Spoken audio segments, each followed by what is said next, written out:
This is Pet Life Radio, the possumest pet party place on the planet. Dude, that's a lot of peas, baby, isn't it? Yeah. Get ready for some tail wagging, fur flying, feather flapping fun. Oh, yeah. PetLifeRadio.com.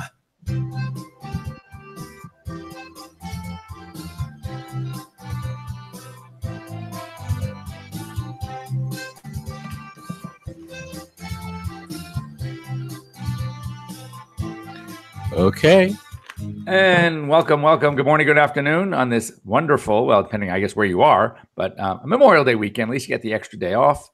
And hopefully you have a good time to spend with your families and maybe some good barbecues or whatever you do on Memorial Day. And for me, it's just a great extra day off. I love that. Anyway, we're here for you. You're here with Dr. Jeff Werber, your host for the next 30 minutes here on Pet Life Radio's Ask the Vets with Dr. Jeff. Answer your questions, talk about pets, whatever it is that you want to talk about. You can reach us a number of ways. Of course, the easy way, 877-385-8882, toll free, no excuse, 877-385-8882. Of course, you can also join us here live, Google Hangouts. Just go on to the Pet Life Radio website.com. So petliferadio.com. You can go on to shows, scroll down to Ask the Vets with Dr. Jeff, and you will see a link there to a Google Hangouts. That's the best way because that's fun. We get to see you, you get to see me. And if you want to have your pet on your lap or next to you, if it's a big dog or something, and we can talk, ask any questions. We'll give you answers and help you out. As I mentioned many, many times before, you will continue to hear it. You can also get me pretty much almost anytime on our live DVM app and get used to telemedicine. Get used to it. Telehealth, telemedicine, because we are now a number of companies out there, including one that I work with, Live DVM, that will be able to give you 24-hour veterinary access. I got a letter the other day from a colleague. He's been practicing for 40 years. He's a very seasoned practitioner. And he comments, and boy, it like talk about hitting the nail on the head. There are two specialty and emergency groups that opened up near him within 2 miles of his practice. He says he really likes the specialty groups. It's great to have the specialist, the surgeon, the internist, the neurologist, the dermatologist, as he needs it for those really, really challenging cases when you need an expert. But he says since the emergency centers opened up, he has really put a dent in his practice. And one of the reasons, and he sees these bills coming from these emergency clinics, and he just is shocked. Dogs are coming in for simple things, and these guys are running every single test in the book. This has been my, sort of the thorn in my side for years, which is one of the reasons why I do my own emergencies. I allow clients to reach me 24/7. I save them hundreds and hundreds. I'd say over my 34 years, thousands and thousands of dollars. And most of the emergencies, as we know, about 80% of emergencies aren't. And so to run to emergency clinic because you're in panic, but you have nobody to talk to, I get it. But these emergency clinics often are manned at night by young doctors who graduated in May, and they're all of a sudden working these night shifts with nobody to help, nobody to talk to. What they know about veterinary medicine is really, really a small amount because you don't learn much of anything practically in school. You learn the academics, but you don't know how to do, what to do. You have no wisdom. So they're testing for everything because they're so afraid they're going to miss something. And guess who pays for it? You do. And then when you really need something from your own veterinarian, you're tapped out. I mean, you literally, I've seen bills $15,000, $14,000, $13,000 a night because they're running every single test that they know. And boy, it really peeves me off. I'm sure you can tell from the tone of my voice. So anyway, maybe start taking advantage of some telemedicine, telehealth. If you have any questions right now, give us a call and we can actually talk about it. I also want to thank our sponsors, PawFumePremium.com. Pawfume. So basically we teamed up with my product line, which was Dr. Jeff Werber. And basically great products, great smelling, very effective, relatively inexpensive. And you can get it online at pawfumepremium.com. They last a long time. We have great skin and coat care, wellness products. Some of my favorite are my Skin and Coat emollient spray. We don't even have that in my practice. Nobody has a really good emollient spray, but mine is amazing. My ear cleaner was the #1 selling ear cleaner at Petco, and now it's exclusive to pawfroompremium.com. It's amazing. Great shampoos, great smelling things. My first aid spray is great. There's really no easy first aid sprays. I mean, we have things like Bactine. Neosporin, yes, it can work in a pinch, but the problem with that is it's too greasy, it's too oily, it's too occlusive. We don't like rubbing that on skin. So again, first aid spray, it's fantastic. And to introduce you to these great product lines, Paw Froom Premium is offering a 20% discount. So when you go online to pawfroompremium.com and you put in on the discount code Dr. Jeff, just DRJEFF, and you'll get 20% off at checkout. You can't beat that. That's great. So I'm still here, still nursing. You can see maybe not my sling from my shoulder surgery. And just 3 more weeks in this thing, and then I get to start working it out, and hopefully everything worked great. Anyway, so if we want to hear from you, 877-385-8882. As many of you know who listen to the show, we like to go through the news and see what is new. Maybe something will just strike a nerve with you, and you're going to say, oh my God, I know that, or I was worried about that. Let me talk to Dr. Jeff, and let's get some real answers. Well, now's your chance to talk to me live here on the show. If you are shy, another way you can do it is to send me an email to drjeff, drjeff@petliferadio.com.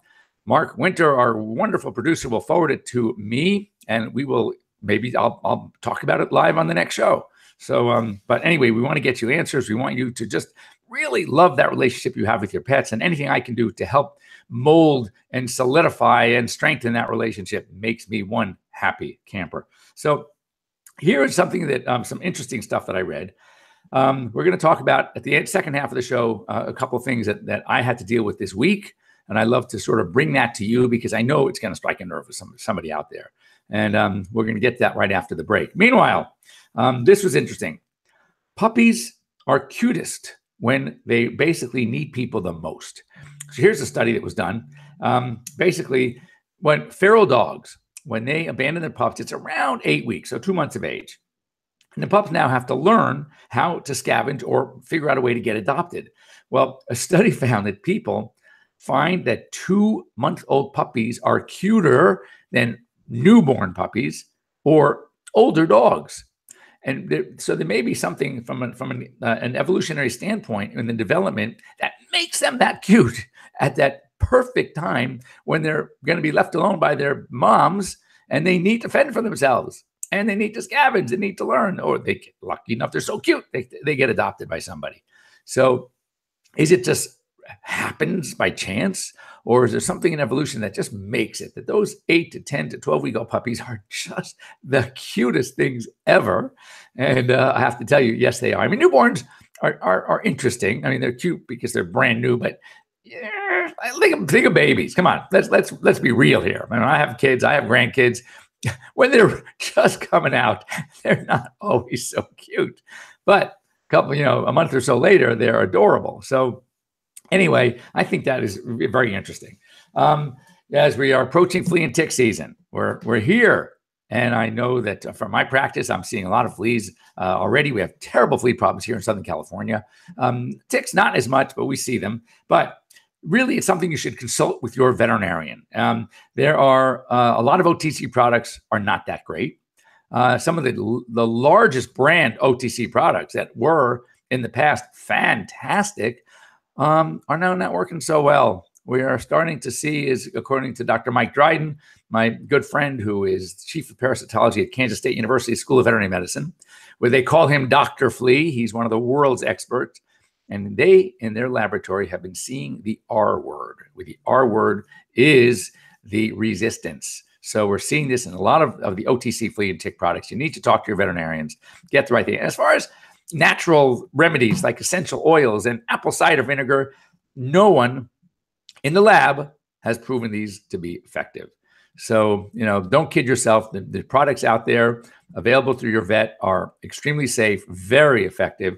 There's some out there. They're monthly. You can do topical. You can do oral. There's one out there that I like. It's actually good for 12 weeks for fleas. But you need to talk to your vet. Okay.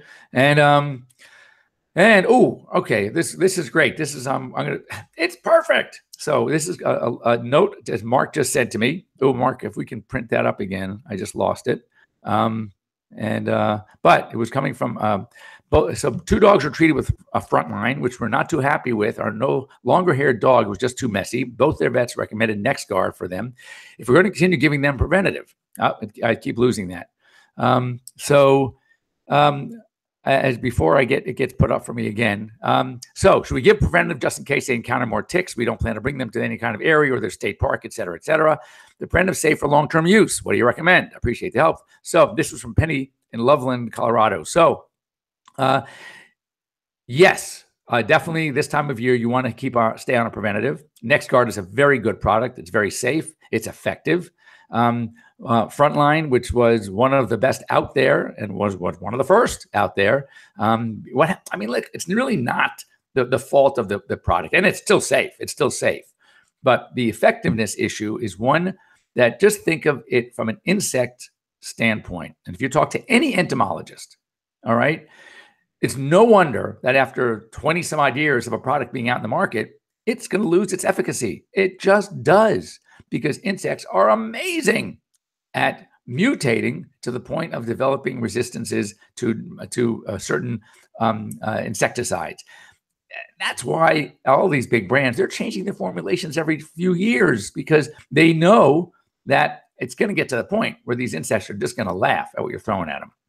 So I would think that this time of year, very safe, especially when you think about the diseases that fleas and ticks carry. Now, fleas, of course, more than like it's just the tapeworm, it's flea allergy, dermatitis, not a lot of things, but ticks are vectors for many rickettsial diseases. Babesia, Rocky Mountain spotted fever, ehrlichiosis. A lot of really bad stuff, and very treatable, especially if you catch it early. And ticks are, they latch on, and they'll come on. You'll find them in your socks. You'll find them on your leg, and you just, if you're going through and you're hiking in hiking trails and in mountains, and they're just really all over the place. State parks. So yes, I would definitely continue using something, even if you're not doing a lot, because they are everywhere. They're tenacious, and they do carry with them a lot of potential diseases. So I'm a big fan of continuing something. I do like NexGard. It's a once a month. It's oral, very effective. So anyway, in answer to your question, and that's why I'm here. I'm here to answer these questions for you. I think some of these OTC products, as I said, like the Frontline, which were phenomenal in the past, it's just that it's been on the market too long, and they haven't changed the formulation and the active ingredient called fipronil. And also, a lot of these companies will sell the fipronil to other companies. So if you're looking for an effective product, if you see that the active ingredient is fipronil, Fipronil, think twice, talk to your veterinarian, and let's get you something that's just newer technology and probably more effective. But stay away from the natural stuff. That's not going to work. Now, speaking of pests, we find that bats, one of the things that bats love to munch on are mosquitoes. And we know mosquitoes carry a lot of diseases. They're vectors for many things, malaria for one. But how about heartworm disease in dogs and cats? And bats love mosquitoes. So anyway, leave those bats alone. They're scary. And you hear all sorts of weird stories about them. They latch into your head, and you got to shave your hair off and all that. They're frightening, but they really do help control the mosquito population. So there's some good to them as well. This was a cute story. Volunteers across the country. Some dog lived in Arizona. His name was Jake, 7-year-old coonhound, that made it somehow. They don't know. He escaped from his yard in Arizona. They found him in Pennsylvania, 2,000 miles away. And yet the owner couldn't get back there to pick the dog up. Well, anyway, a great rescue group there in Pennsylvania set literally a lot of their followers that they've had from Facebook and Instagram, et cetera, and Twitter. And they set up a chain of volunteers to each drive a couple of 100 miles, and they got Jake back the 2,000 miles from Pennsylvania all the way back home to Arizona. That's really cute. Another quick story before the break, and that is that it's called experimental immunotherapy. And so, look, cancers are also pretty tenacious.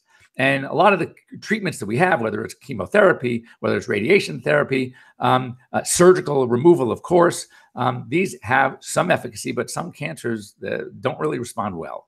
And they're really, really hard to beat. Well, immunotherapy, now what they're doing is, in research, they're taking some of the cancer and turning it into a vaccine. They're taking some of the cells. They are eliminating the portion of the cell. They don't want to obviously mess with the antigenicity, but they do the part that continues to grow, where it doesn't respond the way normal cellular growth does. And they then inject it back into the patient. Now, as a vaccine, the body starts making antibodies. The goal, of course, being that these antibodies now will start attacking the real cancer. This has been done with mast cells. There are some tumors that they've already using this with.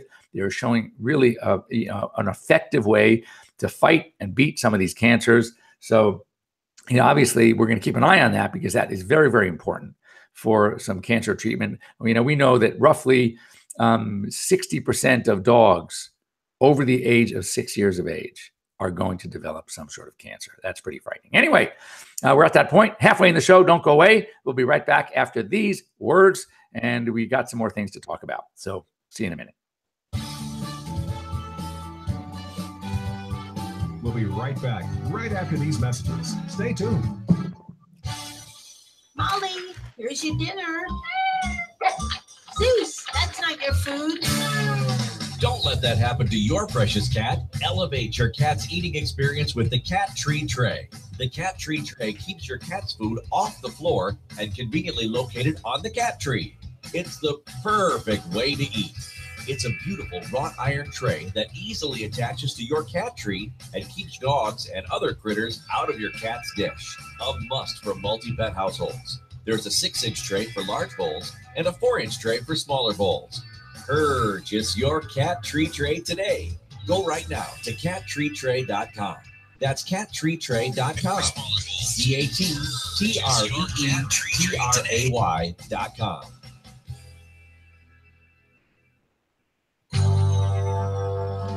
It's designerpetsweaters.com. Hand-knitted designer sweaters for your precious pup or cool cat. Beautiful couture patterns for your pets, including custom-knitted formal wear, casual wear, yachting, and even sports-themed. Many designer pet sweaters include feathered tammy hats, top hats, and a lot of sparkle. Each sweater includes leg loops, front paw sleeves, and leash opening. Visit designerpetsweaters.com to order your 4-legged fashions today. Large or small, we fit them all. designerpetsweaters.com.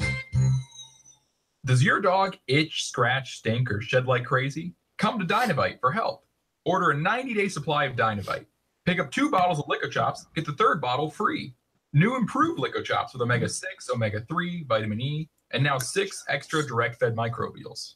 Even better for the digestive tract and immune system. And dogs love it. Try Lico Chops. Buy 2, get 1 free. This is Henry Lukasevic for Dynovite. DINOVITE.com. Hey, cat people. Litter box smells always on your mind? Think about your cat, not the box, with World's Best Cat Litter, the litter that delivers big odor control in a tiny package. World's Best Cat Litter harnesses the concentrated power of corn to trap odors deep inside the litter. Ready to knock out smells and use less litter? Find World's Best Cat Litter at Target, Walmart, and in your local grocery and pet stores. Let's connect socially. Join the Pet Life Radio community to get the latest pet news, updates, and reviews. Connect with our show hosts and pet lovers socially on our Facebook and Twitter pages. You're just one click away. Find us at PetLifeRadio.com. When Helen Brown ran away to New York City 5 years ago, she had no idea that a homeless cat with a punk rock haircut and enough catitude to light up the Empire State Building would be the one to teach her the true meaning of love and a forever home. In the tradition of her internationally best-selling memoir, Cleo, Helen Brown's Bono, The Amazing Story of a Rescue Cat Who Inspired a Community, is a heartwarming true story about a woman without an anchor, a homeless cat without much hope, and finding a forever home in the city that never sleeps. Modern Cat magazine calls Bono an uplifting tale about how everyone deserves love and a second chance. Bono by Helen Brown is on sale now everywhere. Begging to hear more of your favorite show? Full episodes of all our shows are available on demand. Go to PetLifeRadio.com to fetch our entire lineup of Possum Pet podcasts. Also, dig us up in iHeartRadio and iTunes. Let's talk pets. Live and on demand only from Pet Life Radio. Let's talk pets. Let's talk pets On Pet Life Radio. PetLifeRadio.com.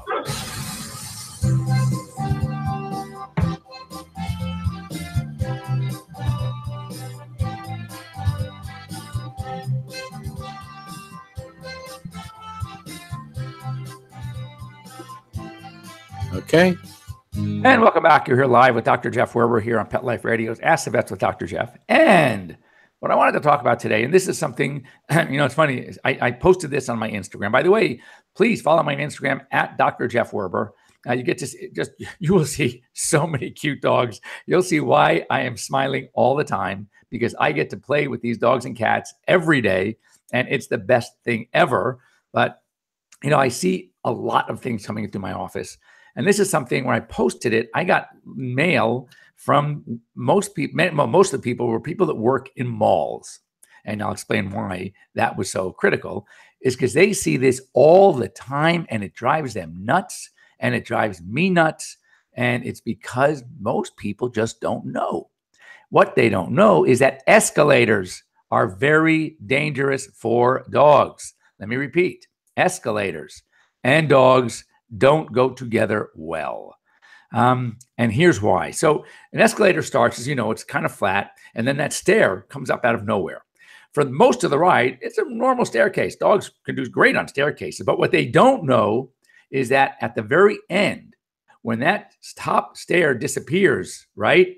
And they don't know that they have to literally jump off over that threshold back onto the regular floor. Their feet get stuck in that grate. It's like a guillotine. It literally chops toes off. And I've seen it so many times. And I had a case just this week of a little Chihuahua. Her name is Lily. And she lost a toe.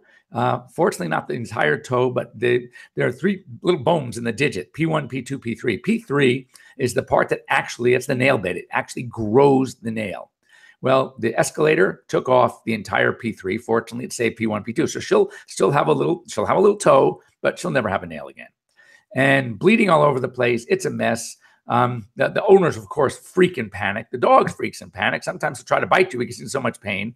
All because you're not supposed to take your dog on an escalator. Now, can a dog be trained? Yes, of course they can. But they have to be trained. They have to be taught that at the top you use a command like jump or up or off, and they jump off the thing before the stair disappears. But I can't tell you over the years how many of these I see. When I'm in a mall or I'm in a public place and I see a dog, I cringe. I say, no, pick your dog up. Don't let him go on the escalator. And most of these places, of course, have elevators, right, for handicap access. So, if you have a dog that is not a pro on an escalator, do not let him or her ride the escalator with you. But of course, instead, take the elevator or take the stairs. They're good stairs, but escalators are really dangerous. This poor dog, Lily, is gonna be fine. Sans one toenail, but you can see pictures of her on my Instagram. She's really cute. Very sweet, and now toeless. Well, I should say toenailless, 1 foot. The other thing, I see this again. Now, a number of weeks ago, I think I told you about the corn cob and the rescue dog, a pit bull, that actually was in a new home, started vomiting. They swore up and down. The dog didn't get a hold of anything. And the x-rays really were not that helpful. But we watched the dog for a day and I just was not happy. And I go through this a lot and I have to ask myself questions when there's a doubt or there's a history of something that could be really bad. Even though you can't make the diagnosis, you have to ask yourself the following. And that is, what is the harm if we get a little bit more aggressive, and then find out we didn't need to, versus sitting back, not getting aggressive, and then find out you really needed to. So one, in the case like this, both of these, it was an issue of surgery. The dog was vomiting, couldn't even take a barium, a dye that we tried. Nothing clearly showed up on x-ray. So there was nothing we see, like, of course, metallic objects or stones or bones, things that are very dense will show up on an x-ray. But sometimes you really don't see, you might see a gas pattern that would suggest a foreign body, but you don't necessarily see the foreign body. So the first one, we said there was one area that was a density, couldn't tell what it was, but it was pretty stable for, by the next day, we took the x-rays again to see if it would something that would pass. And it was in exactly the same spot. Well, we went in, sure enough, it was a corn cob. And bottom line is everything's great. This one, there was nothing you could see, but the history was such that the dog was, as we say, ADR, ain't doing right. Just tremendous amount of ileus. Nothing was moving, total gas pattern. And he was, even though it's so interesting, she was not painful in her belly at all. And that's sometimes a real, easy way to tell. You start palpating them and they object to the palpation. They squint in pain. They maybe try to bite you. Then you know that you probably have to go in and take a look. So it was a rescue situation. Talked to the rescue group and we decided, yep, we're damned if we don't go in and should have. So what's the worst scenario? It's a few extra dollars. We open her up and again, I tell this to people all the time. When you have a situation like this and you open up and there's nothing there, it's just like a really bad ileus or just an itis, meaning an inflammation of, so it could be a gastritis, an enteritis. You just by knowing that there's not a blockage, that helps for your diagnosis. That sets your mind at ease. You're not in panic mode anymore because there's nothing there. It's just tincture of time and medication, and we'll get things moving again. But if you didn't go in and there was something in there, you can have a dead dog, which is really bad. So we went in, and sure enough, I don't even know what it was. It was something blocking part of the intestine. But what we also found out, interestingly, this was not the first time that this dog was cut. Because this also, we realized, had a very large incision. This was not her spay incision because it was large. And her intestines were full of adhesions. And that tells us that there had been a surgery there before. And part of the problem in this case was that they sort of twisted and tangled a little bit. So that was obstructing the ability for this object to pass. And then what happens is the intestine sort of clamps down on it. And now it can't move. And we had to do what's called an RNA resection and anastomosis. So we had to remove about 6 to 8 inches of bowel and then sew the two ends together. And then we tried to close up all the holes where the twisting from last time happened. And fortunately, she's doing really well. So I guess the take home lesson here is be careful. And if you have a dog now, clearly, if this wasn't a rescue situation, somebody would have known that this dog had a tendency to eating things it shouldn't be eating. But because it was rescue, and they don't tell you all the stories, they don't tell you they spent thousands of dollars doing a surgery, now it's doing it again. So, we know very little sometimes about these rescue animals. So if you know that your dog has a tendency to eat things like that, inanimate objects, we call it pica, then oh God, keep them away. Keep the garbage can shut. Don't, when you take them for a walk, even at night, bring a flashlight, make sure they don't pick anything up, because we see this all the time. And some of these things truly can be deadly. It's very, very frightening. And so know your dogs, be really careful, know the potential hazards, know the things they like to chew on. And, again, what is the best treatment is prevention. If you can prevent these things from happening in the first place, then everybody is going to win. Anyway, that's all we have time for today. If you have any questions like Penny from Loveland did, please, you can get a hold of me. Just send me a little text. You can send me an email to Dr. Jeff at PetLifeRadio.com. You can join us here on the show live. We'd love that. And again, that way I get to see you and get to see your pets at the same time. Once again, thank you to Pawfume. Don't forget, PawfumePremium.com, and go online to make your order. I guarantee you will love this stuff. The stuff's guaranteed anyway, but if you put in Dr. Jeff as in the discount code line, you will receive 20% off at checkout. So Can't beat that. That's a great way to start some of these things and try them for the first time. You're going to love the smells. You're going to love how effective they are. You're going to love the price, especially at 20% off. And a lot of these things are products that you cannot find anywhere else. That kind of makes it kind of special, doesn't it? So, and once again, we will then be here next week. And follow me on Instagram at Dr. Jeff Werber. And if nothing else, you're going to, well, you get some education. I like to do stories. We talk about different things, but you're going to see some really, really cute pics. Okay, until next week, have a great week. Have a wonderful Memorial Day. And send me some questions. Keeps me happy. See you next week.